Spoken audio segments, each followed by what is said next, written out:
Dear Diary, I could see the frustration in Anton's eyes when he came home last night. He tried to keep us away from the troubles, but of course I know him better than he knows himself. The way he mentioned the tourism bill, he almost spat it out in disgust. And I understand. We heard the news too, the state of emergency in Anrika, the fighting in the streets, the wounded, the dead. Anton has always been a humanitarian and an egalitarian.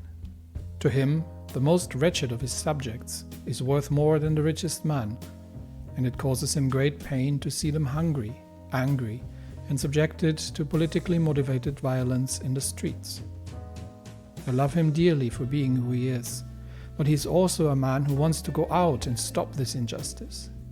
Sitting at his desk, dealing with what he'd consider inconsequential paperwork, while people he's responsible for get murdered, it tears him apart. But he will have to understand that he can't shoulder the burdens alone. He's got good people he'll have to rely on to get the situation under control. His largest task is to remain calm and not give in to the temptation to slam down his fist and give the agitators and terrorists exactly what they want: a government crackdown, an armed suppression of the masses. Addressing some comments and some sentiment in the comments, first of all, I absolutely love this game. So don't worry if I'm getting frustrated. That doesn't mean that I don't like how things are going or how the game's working. It is more a combination of, well, first of all, this is Anton's character. So I do actually have a character sheet. I'm an old D&D guy after all. Well, not D&D directly, but the German equivalent of it at the time, let me put it that way. But yeah, I do actually have a character sheet for Anton, and he is somebody who isn't content with sitting back and letting others handle things. If he sees injustice, he wants to do something, which is, first of all, what I would consider his strength, but also a considerable fault, because he is not very good at delegating. And there I'm actually putting a little bit of myself into the role, because that is something that during my time in employment I've always been struggling with, delegating something to people if I know already that it's not going to be done to my standards ahead of time, and I'll have to tidy up afterwards. And oftentimes I would say, no, screw this, I'll do it myself. But then you do that everywhere and you end up not getting anywhere because you just have too much that needs to get done. And sometimes you have to accept mediocre work in order to get anywhere, because you can't be at 10 places at the same time. So yes, this is Anton, but it's also to a degree myself, because obviously I'm thinking, I have certain ideas of putting myself in these shoes of how I would react to that, and seeing that I get presented with tourism bills while people are dying in the streets makes me a little impatient. But yeah, Anton will have to learn that he does need to rely on the people around him. And talking about people around him, we haven't heard back from Peter. And I am honestly concerned about his conduct in the last meeting. So I do hope that that'll come back up, because like I said back then, two reasons really. For once, obviously he's Anton's friend and Anton's best friend, and Anton worries about him a lot. But on the other hand, he's also the vice president, and as such, he has a reputation to uphold and a role to fulfill, and a certain conduct that he needs to get to. So, we might have some clash of interests there. Anyway, we do have a few things cooking right now. We have the preparation of the diplomatic mission to Velen, and the diplomatic mission to Agnolia. This is a tricky one. We do want to get closer to Valksland because ideologically we're more aligned there. And I also didn't take particularly kindly to the Agnolian attempt at purchasing political concessions from our side for a military alliance. That's not why you should be having military alliances. So not a particular fan, but nationally, I understand that it is one of the traditional allies of our country. But also, I don't think that militarily it can make a lick of a difference if Rumburg decides that they are going to invade Nargis. Then I don't think that'll hold them back.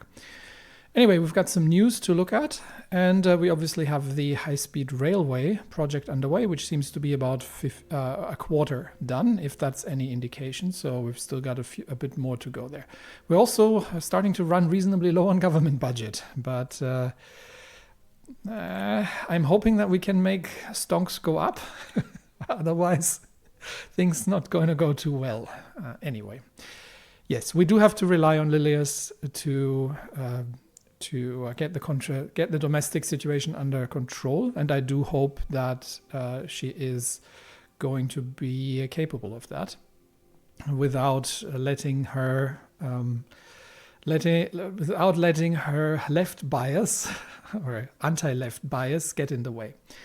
We've got some news. The Holsworth Post. Tourism and Cultural Preservation Act has been signed in a move set to transform Swordland into a premier global tourist destination. President Rayne signed the Swordland Tourism and Cultural Preservation Act. This act aims to enrich cultural allure and tourism viability across Borin, Ribery, Lockhaven, Anrika and Benfey. The focus is on cultural elevation, preservation of key landmarks and a commitment to enriching the visitor experience. The signature marks a significant milestone in Swordland's tourism industry as the nation harnesses its cultural wealth to tackle the recession. So I do hope that we get something good out of it, because if there's violence in the streets, I don't think tourists will particularly rush to see the lovely lakes and the picturesque villages, let me put it that way. What's the Radical got to say about it? Nothing good, I'm assuming. The TCPA signed a step towards progress. Okay. With the signing of the Swordland Tourism and Cultural Preservation Act, the country takes a significant stride towards progress. The act amplifies the cultural allure of Swordland and aims to position it as a global tourist destination. As the tourism industry prepares to flourish, this progressive legislation paves the way for economic recovery and cultural recognition on a global platform. I have to say I'm very surprised, because I would have given it a 90% chance that the Radical would complain about the squandering of government resources while people die in the streets to political violence and starve in the poor regions in the West, which absolutely get nothing out of this bill. I'm struggling to place the Radical, really. I had it booked as a pro-Bludish, far-left communist paper, effectively. And that said, they seem to stray quite a bit towards the liberal center at times as well, especially with this. Not quite sure exactly where they stand. But for now, we've ticked off all the necessary things, and we can look at what's up next. It is going to be the results from the Reform Committee. Oh, is this going to be Is this going to be the constitutional change? That would be very interesting to see where we're getting at, because we are having potentially problems with the independents, the NFP as well, and this is going to get really interesting. So let's get ready for some hard conversations. So we've had the Blue House, the Maroon Palace, and now we have the White Room. Briefing on the results from the Reform Committee. I came a little early to the meeting room before anybody showed up. We had scheduled a meeting to discuss the progress of the Reform Committee regarding the new constitution. Yes, okay, so I was correct. I took a seat at the center chair in the vacant meeting room as I waited for them to show up. The reforms were slowly becoming the most significant expectation of my government. We would be changing Seoul's constitution of 29. We do let me get my expectation on target, and so we were going to work with the reformists to change the constitution. We have to find a way to break the judiciary, and we have to get rid of a fair amount of things there, specifically we got to curtail the Supreme Court, which is going to be a political issue, And I know that I think the Bergia special this governance zone is not actually part of the constitution. I think the game wasn't quite particularly clear about this, but I did look it up at some point. And I think it was just an act. So, but it does play into the whole, I think it was Article 7 discussion, which considers that all people of Swordland are swords, despite their varied ethnical and religious backgrounds. So we may have to see how we can find a balance there between the sort of multi-ethnic state and the national unity. And obviously we can't say that the Swordish culture is the culture, period. Everybody else has to adapt. But at the same time, we can also not say that everyone can do whatever the heck they want and nobody needs to integrate themselves. So there has to be some middle ground. Anyway, let's get to it. Most people nowadays blame the constitution for the outstanding problems of the country. That isn't quite true. So the constitution certainly has its problems, but let's say the last president, there are actually relatively strong articles in the Constitution allowing, I think, the Supreme Court to impeach the president or begin proceedings for this sort of thing if he is found of any wrongdoing. So the provisions are there. We're just not using it because most likely the Supreme Court is as corrupt as everybody else, really, and that is really the problem. So I think if constitutional change is publicly perceived as the solution to all the problems, then I think that is a dangerous opening for people to try and gain political profit out of this. I would have much rather made it clear that the root causes for the economic problems are corruption and a completely wrong direction where capitalist forces have pillaged the country and impoverished the populace in order to enrich themselves, which is of course going to drive a wedge between the capitalist elites and the working class. But then again, we're going to go left. At some point, someone's going to have to give up some of their ill-gotten gains. On the other hand, the reformists in the assembly had been getting louder about their demands. What I knew for sure was that I needed to do something about this encroaching chaos before it swallowed me. Yes, chaos is a good term for this, especially that we had the reformist was a crossbench sort of faction or stream, and Franz Richter obviously relatively high on the line there. So the other thing that we need to take care of is that we make sure that this is my constitutional change and not that I am being driven by the reformists or by Franz Richter. So my name and my face has to be on this, not someone else's, because otherwise I'll effectively appear as weak and being controlled or being driven by other interests, which would be a very, very dangerous position to be in, given the domestic and international pressure we're currently under. Meanwhile, Lucien, Peter, and Nia had been leading the committee to prepare an initial draft for the constitutional amendments. I was intrigued to hear their results. There was a knock on the door. It was Lucien. "Good afternoon, sir." Lucien arrived exactly on the hour mark again. His punctuality could almost be described as obsessive. No,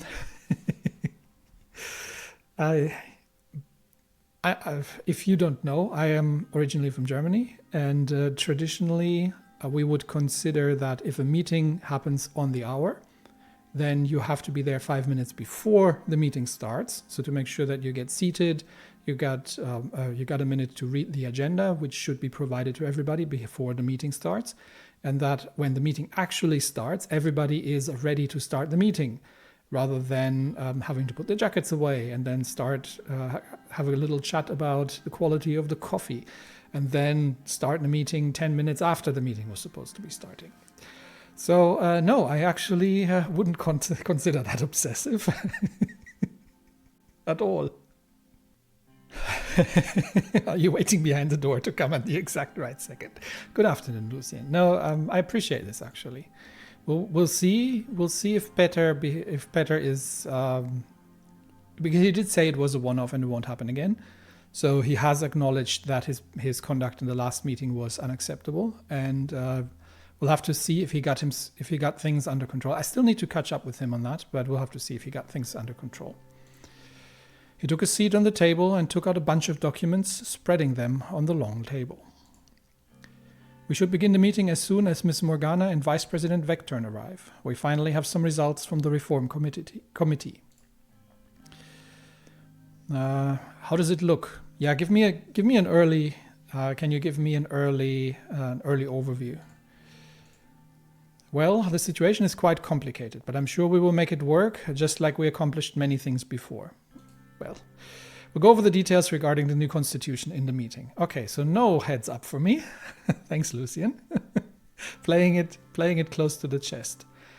A few minutes later, Peter and Nia also arrived. I really like Nia, and I still want to see her on as the head of a anti-corruption commission. But that will have to wait, apparently. But new constitutional amendments coming first. After a short chat, you see, that's what I'm talking about. Everybody sat down and took out their notes. I knew it was going to be a long meeting. I will try to keep the episode around an hour because last time I did the 2-hour episode, it was really, really hard on me. So if that means I'm going to have to stop in the middle of a conversation, then I'll do that. But I'll try to find a satisfying ending. I'm always trying to get the episodes to a point where there's a satisfying conclusion for each episode. And we didn't have an awful lot of news and other things happening in the beginning, so I think hopefully we can get through this in one go. There's a lot to talk about the future of this process. Let us begin to tackle the points of contention. Okay, that does not sound like Peter at all.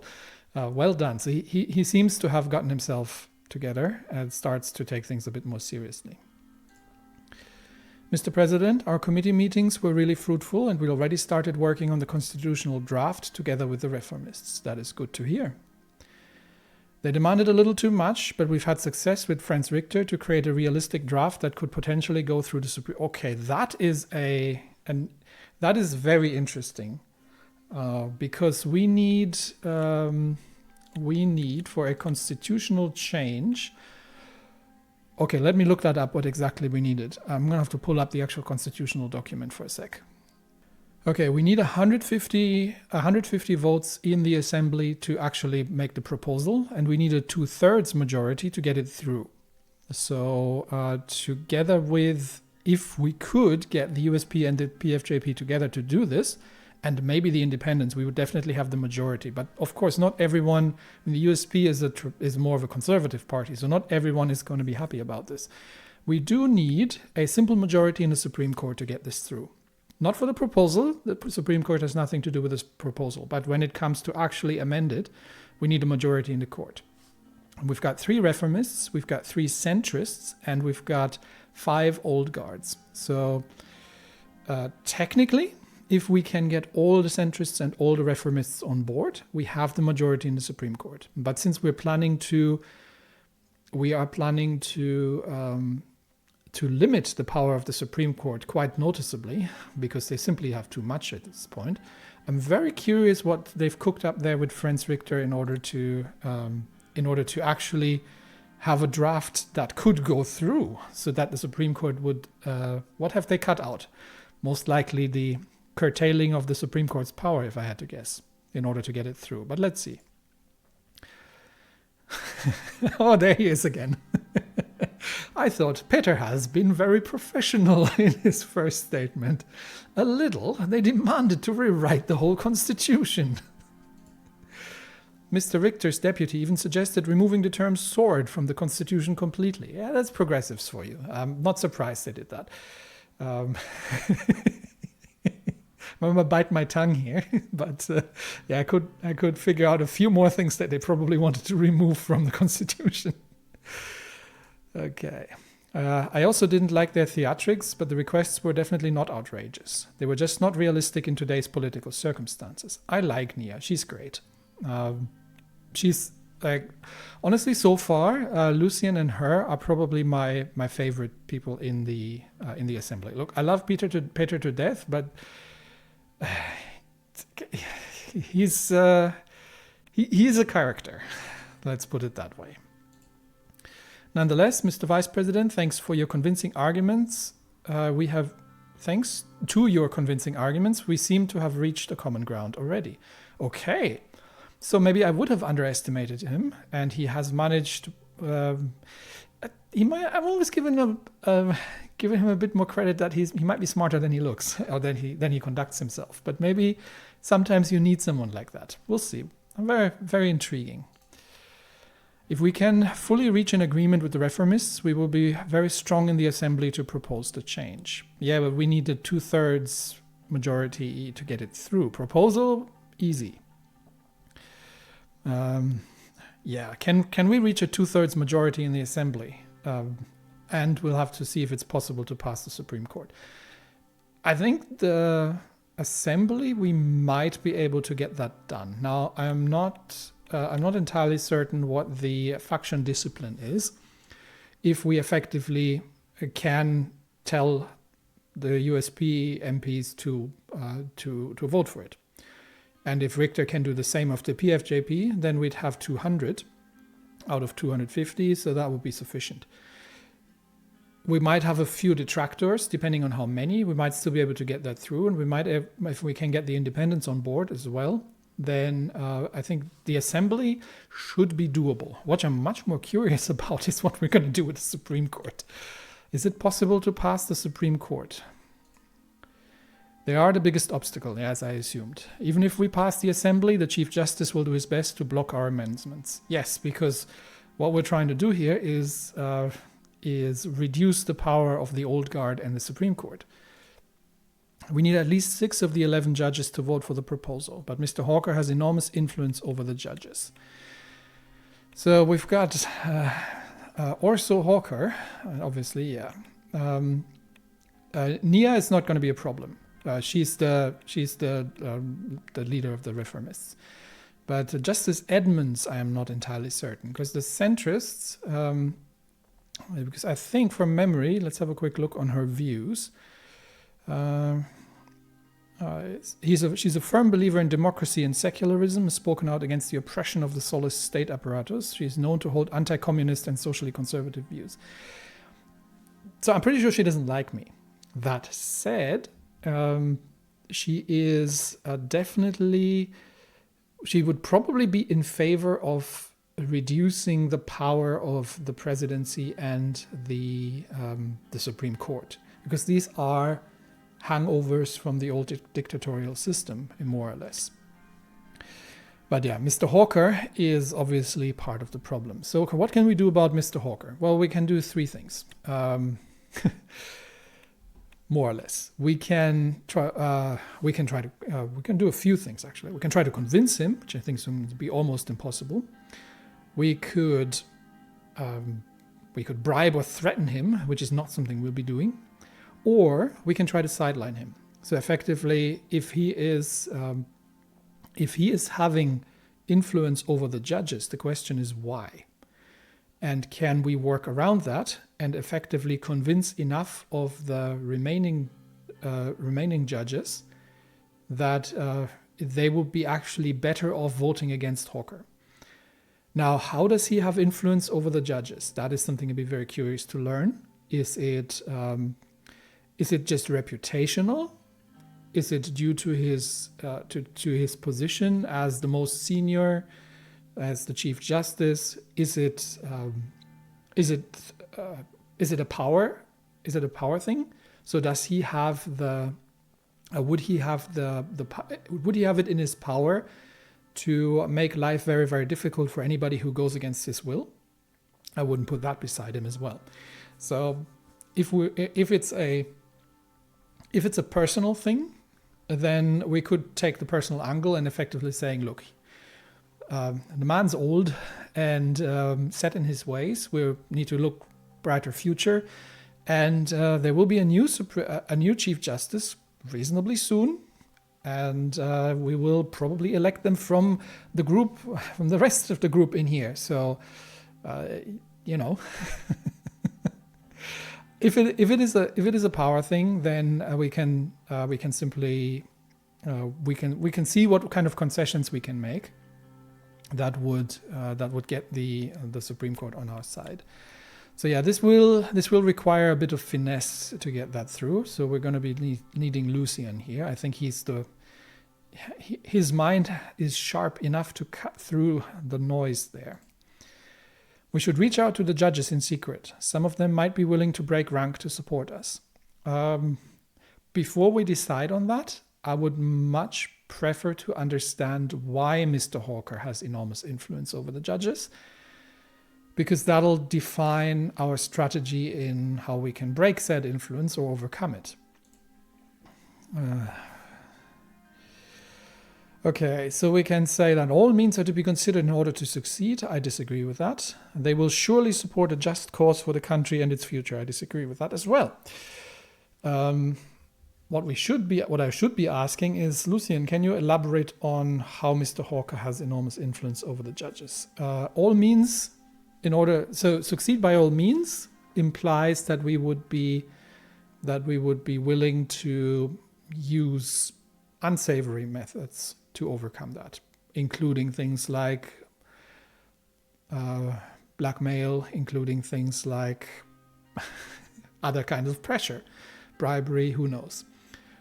Although I'm not sure if that's what this means in this context. It could just mean that I'm agreeing with Peter that we should reach out to the judges in secret. I think we should.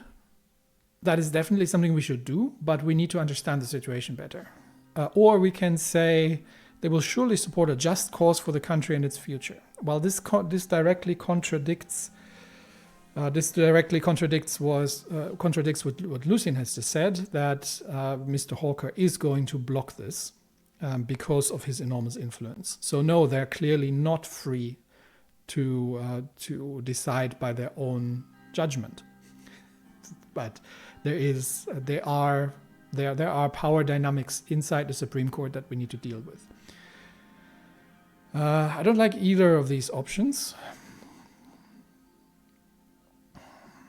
I think we're going to have to. This is such an essential thing that we might have to do a few things we wouldn't otherwise do. And I don't think reaching out to the judges in secret is a bad thing. I think it is fraught with danger because, so Hawker knows that what we're up to. It'd be very strange if he didn't, and which means that he is already wary of us making overtures to other judges, which means that if we are to start reaching out to other judges, we have to be extremely careful what we tell them, because even if they nod and agree with us, they may as well afterwards turn around and pass that information directly back on to Hawker, in which case he then knows exactly what we're going to be doing, which we don't want. And on the other hand, if we just try to rely on their judgment, then we're effectively blind to the reality that there are power dynamics that are suppressing that sort of thing. I don't like either of these options. Okay, I'll think about it for a minute. Okay, I think I'm going to go with the second option here. I'm gonna be a bit naive and see if I can get some more information on this whole topic out of my group here. Lucian looked skeptical. According to the Constitution, I am a member of the Supreme Court, which means we already have one vote. Yes, thank you. 2 of the judges are friends of mine and of similar opinion about the reforms. Consider them with me. So we've got the reformist wing. I'm sure the rest can be bribed. Who else would be willing to support reforms? I think Judge Edmonds can be persuaded, and in extension, Mr. Dalton and Mr. Martin. Edmonds was the Edmonds was the centrist. So that's the 6 already. Yeah. Okay. They weren't really blinded by the Solist ideology. Yes, those 3 don't seem to be working directly with Hawker. If we can get Edmonds, we might get the 6 votes needed. That's our best bet. The difficulty is going to be that she is a staunch anti-communist. So she's not gonna like where I'm going with this. Now, I don't think we can. Like, ideally, we'd move towards a Volkslandian socialism model. But ideally, also, we'd inscribe that into the constitution. I don't know if that's something we can get through. But if we can get the Supreme Court out of the way and deal with a few of the old injustices that are hanging around in it, then I think we've made quite some progress. After all, you can't change things overnight. The reason I would like to inscribe the socialist ideals into the constitution is to ensure that that the next president isn't going to throw it all into the wind again. But we'll see what options we get out of this. Can we reach the 2/3 majority in the assembly? If you can get Richter to work with you on this, our only problem would be uniting our own party. We'll never be able to get NFP to work with us. No, but we can sideline these guys.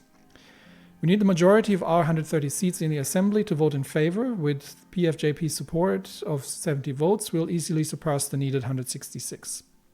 We might also be able to get the 10 independents. But it will be tough to unite the USP with all the divisive wings that have formed. You must make them follow you loyally. Okay, so we can go 2 ways. We did it before the elections. We can do it again. Or we'll convince the leads. That is probably the easier option, to be honest.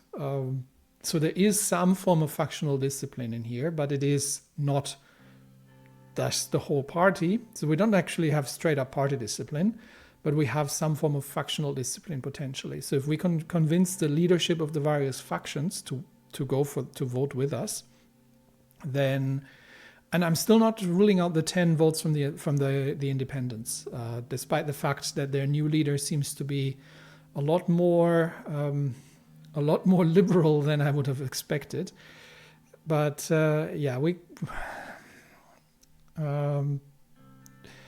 I think convincing the leads is a good approach to that. This is going to be tricky otherwise to.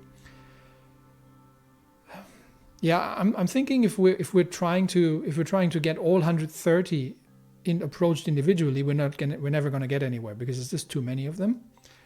I don't know exactly what we did before before the election is a different. Or during the election campaign is a completely different situation, because we were in an electoral campaign. So everybody in the party had a vested interest in allowing or in creating a unified front such that the party gets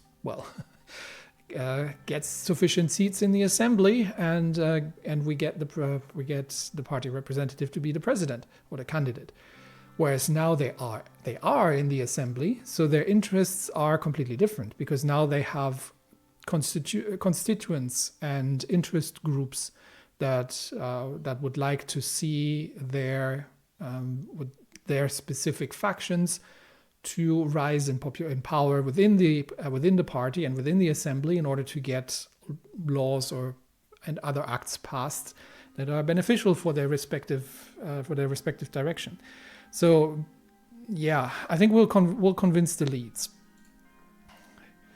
Albin Clavin and his reformist wing would be supporting. He already weighed in heavily in the committee meetings. That is good to know. The Conservatives would be tough to break. The influence of Sol is still living strong in the party. Okay. We will eventually... he is still around, and I think there was like a sort of membership for life thing in the Constitution. Let me check that quick, actually. Yes, it's Article 99. So effectively, that enshrines that Mr. Sol is an unimpeachable member for life of the Grand National Assembly. He gets free luxury housing from the state budget, his own security detail, and that is something we obviously need to get rid of, because that stands in the way of everything we're trying to do with the country, and it's one of these remnants of the old system. Ideally we'll remove his influence, but that is going to be tricky because we're going to need to convince the Conservatives. Now, Mr. Sol seems to be, well, it depends on how much influence he has still.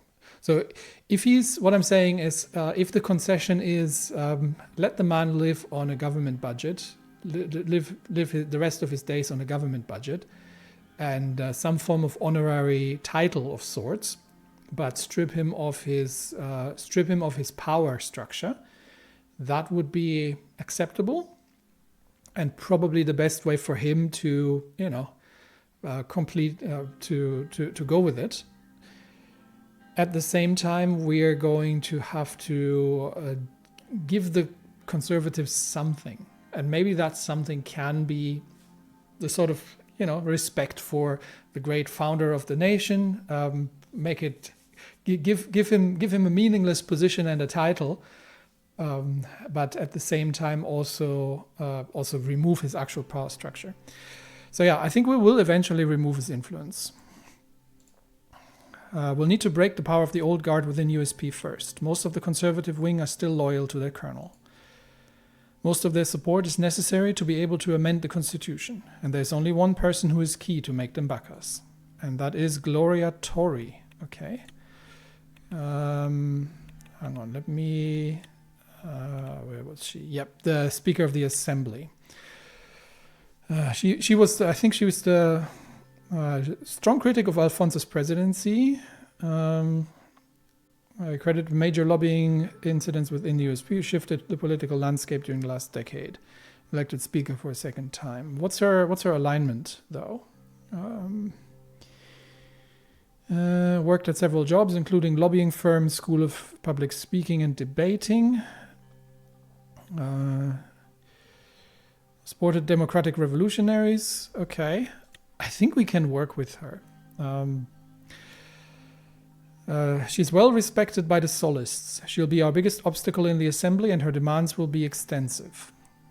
Okay, I just checked my notes on Mr. Clavin, who was the Albin Clavin, the reformist wing. He is potentially corrupt, according to my notes, but definitely power hungry and more of the sort of globalist persona. Whereas Gloria Torrey is a traditional conservative Solist.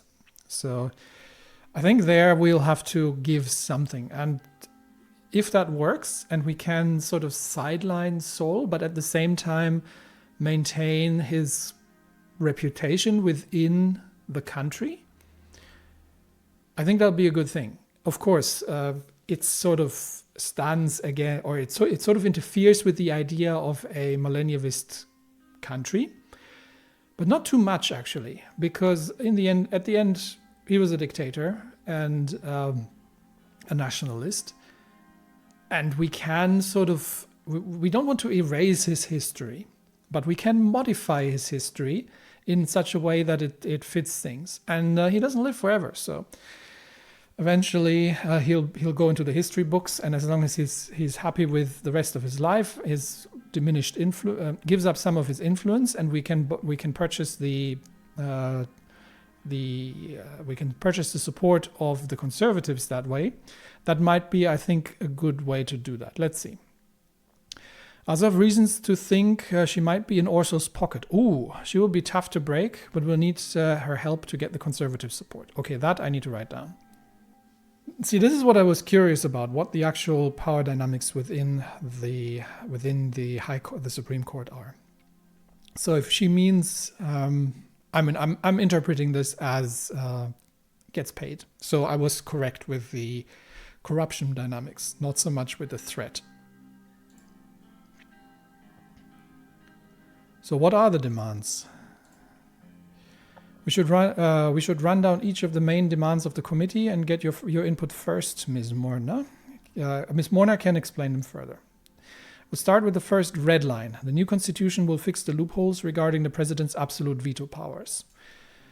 Even though Mr. Richter put on a whole show about why vetoes should completely be removed, the committee has almost unanimously agreed to fixing the loopholes, thus limiting presidential vetoes. My suggestion is to add a clause detailing the methods the Assembly may override a veto with, some sort of a supermajority. One person should never be able to block the rest.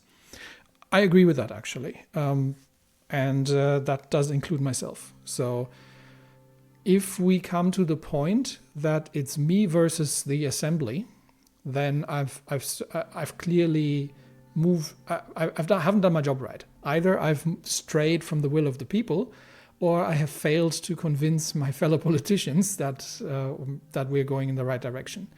So, as useful as it is, especially if we want to... Now, the problem, obviously, with this is going to be how much power am I going to need in order to steer the country into the eastwards?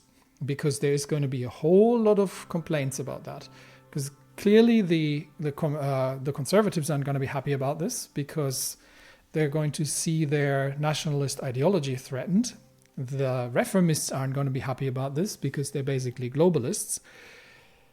And that doesn't leave me with an awful lot. So, but yeah, we're talking about the Constitution here, right? So that is something you have to get right. You can't use constitutional means for short-term political gains. So we're going to have to make that work despite curtailing the veto changes. Okay, so what was it? The committee has agreed to fixing the loopholes. Suggestion is to add a clause detailing the methods the Assembly may override a veto with some sort of a supermajority. And I stand in agreement with Mr. Richter. Veto should be removed. No. But the loopholes give the president too much power. Yes. I think I agree with her there. Whatever you decide, it's important to get a balanced picture. We'll be making history by changing the 29th Constitution. The second one is about the judiciary. The new Constitution will remove the Supreme Court's right to vote on legislation. Yes. We need to separate the judiciary from the legislative. This is yet another point that was unanimously agreed on by all parties. Sol established this rule to protect his constitution. We all know most of the judges are still his pawns. Constitutional amendments will still be very difficult to accomplish with a reform like this, particularly because we will keep the two-thirds vote system to be able to propose a change. However, the judiciary will not have the final say in the amendments. So we keep the 150 votes in order to, or was it 100? No, the 150 currently in the Constitution. Currently, it says 150 out of 250 are needed to propose. But that's not the 2/3 vote, right? That should be a little bit more than that. Anyway, but the important part is that we get the Supreme Court out of that. Because this is legislative. The Supreme Court is there to judge based on the legislation that has been provided by the elected representatives of the working class, of the people, and as such, because there's a heck of a lot more of those than there are rich people, and as such should be limited to ruling on the laws, not to be making the laws that they then have to rule on. Okay. That's already what we wanted to do. Yes, it is. Can't disagree with that. We need the court to even pass this change. Why would they support this? This is what I'm really curious about, because I was expecting a lot more pushback there, and that they would actually try to get this point out. But everybody seems to be in agreement. So well, it kind of goes back to what she says, right? We need to get what's her name? We need to get not Tory. We need to get Edmonds on Justice Edmonds on our side, and then we can push that through. All right. So this is already what we wanted to do. Yes. So this is fully in line with what I wanted. Yes, this will ensure that there won't be another politically motivated Supreme Court. Apart from these two critical points, we have other major demands. Okay, well, bring it on. They want to reform the appointment procedures of the ministers. Mr. Richter clarified that the Assembly should have a say in the formation of the Council of Ministers. How do we do this currently? Let me check the Constitution once more. Okay, so currently I'm appointing the ministers, but I have to choose from members of the Assembly. So I can't get someone from outside the Assembly. That is something that the majority of our party also supports. So the Assembly should have a say in the formation of the Council of Ministers. So effectively what they want is they want me to appoint minister, or if I remain in the position to appoint ministers, they want to have a say in this. So I can't just pick and choose whoever I want from the Assembly. Mr. Richter also talked about abolishing the member of honor rights of Tarkin's soul. That gives him absolute immunity and makes him a permanent member of the Assembly. Yeah, of course he would.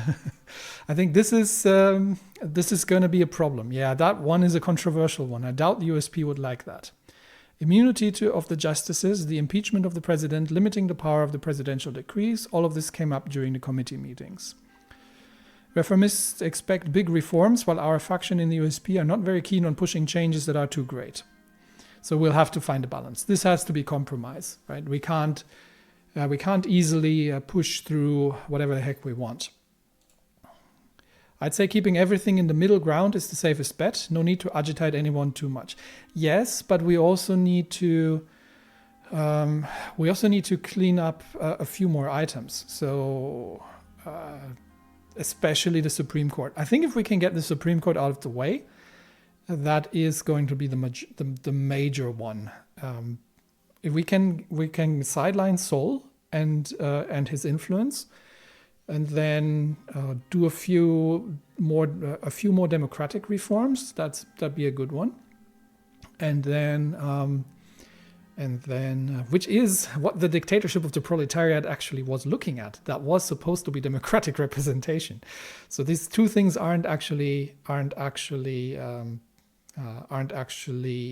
opposites or exclusionary. We don't want to go the Volkslandian route through a actual dictatorship into the socialist society, but maybe we can bypass that, because we already had the dictatorship, which gave us the current constitution. We had the capitalist pillaging of the country, and now we can get the socialist. If we can get the socialist democratic counter to the whole thing, then I think we'll be on a very good track on it. Okay.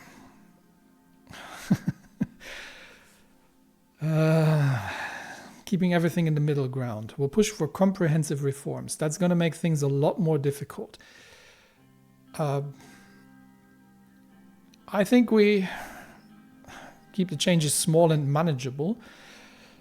There are valid concerns that we need to look at. Yeah.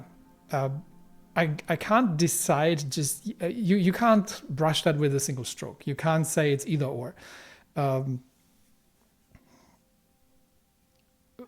We can't just play this safe and not make any changes, because then there will be disappointment. Comprehensive reform depends on how comprehensive. So we don't want to do everything that Richter wants. We also have to extend some olive branches to the conservatives. We can't just completely sideline them. Richter wants to just do a broad stroke and sweep away everything that doesn't agree with his view, which is liberal globalist, and ideally put put the Arcasian Treaty Organization into the whole thing, since we're at it. We, at the same time, the Conservatives want nothing changed. So something's going to have to be in the middle, but small and manageable. How small and how manageable? And then let me stay neutral here. They have valid concerns that we need to look at. I keep working with them and keep you updated. Thank you.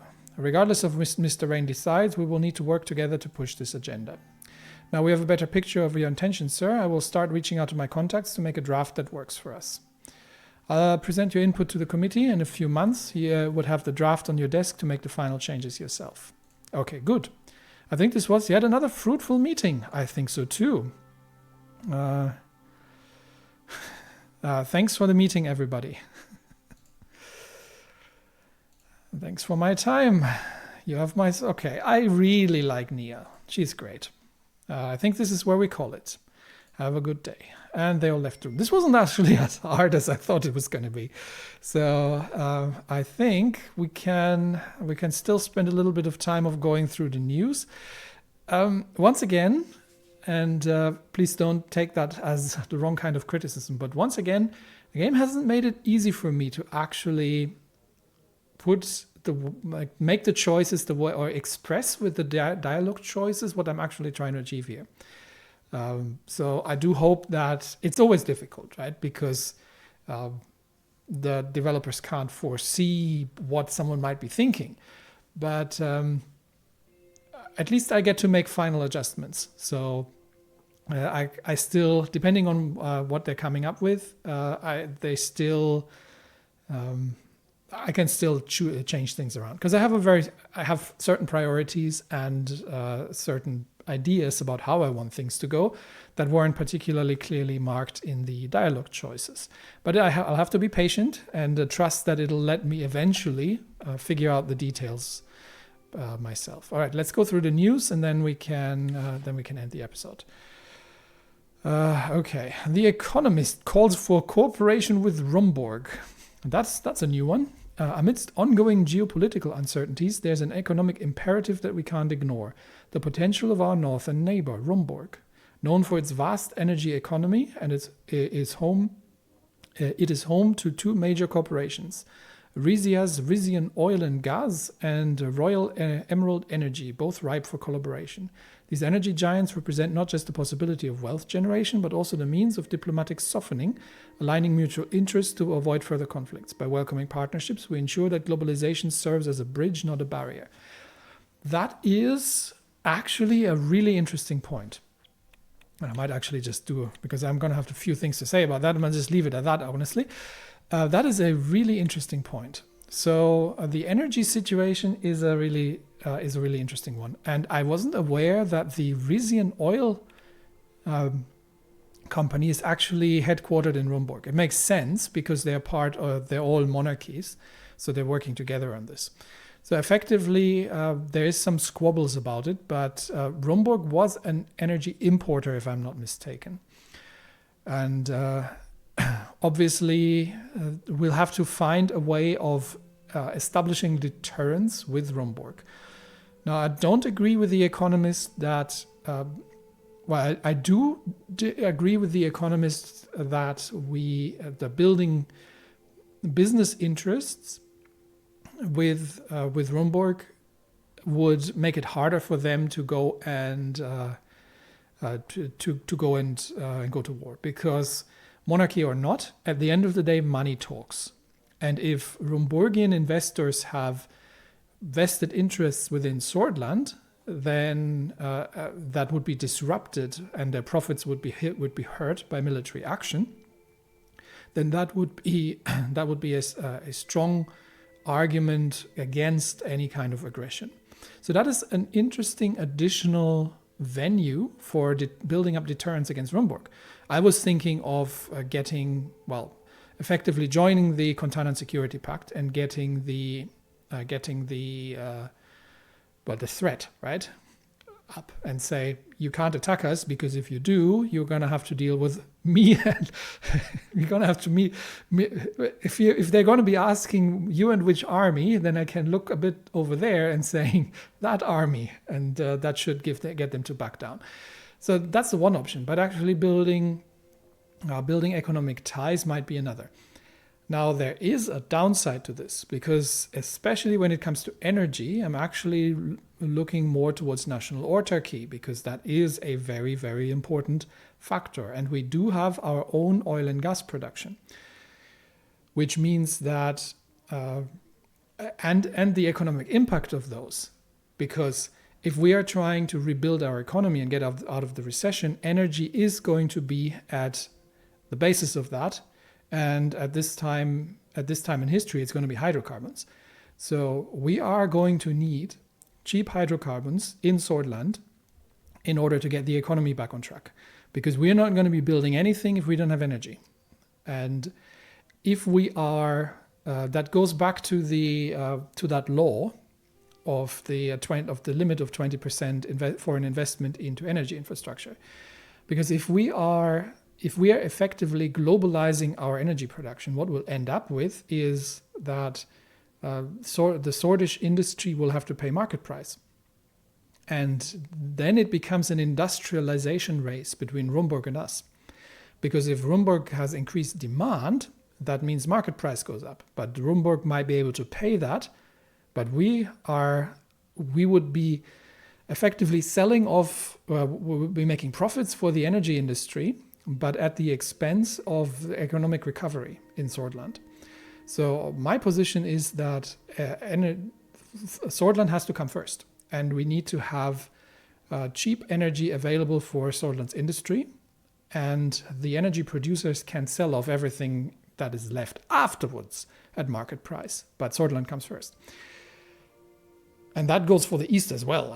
I wouldn't be selling off the energy autarky to Contana either. So natural resources are, if I'm going to frame it that way, natural resources are the wealth of the people, and the wealth of the people is very much for the people and not for greedy corporations to sell off to the highest bidder international, especially to potential military opponents. So, and that is the flip side of it. Now, it is an interesting vector for deterrence, but I personally would prefer that we're not going there, because I am, and I do hope I get the opportunity to do so, I am very much of the mind that we need to begin nationalizing the natural resource extraction, because, and then making sure that, or at the very least, if we can't get to it, then we need to make sure that by law, the needs of Swordland's own industry comes first, and whatever is left can be sold on international markets. But that is, of course, going to make it very, very difficult to make any kind of reliable contracts with foreign investors. Because if you never know how much you're going to get, the other question there obviously is also, how much are we actually producing? Are we producing sufficient energy in order to support an industrial rehabilitation of the Swedish industry? Are we eventually going to become a net importer of energy? And so there are quite a few more things there. But of course, it's interesting that the Economist brings that up. I see where they're coming from, but it is an interesting. I would call it a fallback option. If I don't get the other opportunity, then it could be a fallback option to potentially sell that for peace with Rumburg. But I would very much prefer not to, because it is such an essential part of any kind of industrial rebuilding or reindustrialization of Swordland, and in order to get out of the whole economic recession. And at the end, it is also a very communist idea that the people should be, or millennialist idea. I have to look up what the actual theorist was called. It wasn't Marx, but something with M as well. It would be communism is a thing here. So it was mentioned in the in the codex. So I'm going to keep using that term unless I can remember the other one. It is a very communist idea to say that that the wealth of the country belongs to the people and not to some capitalists who are selling it off to the highest bidder internationally for personal profit.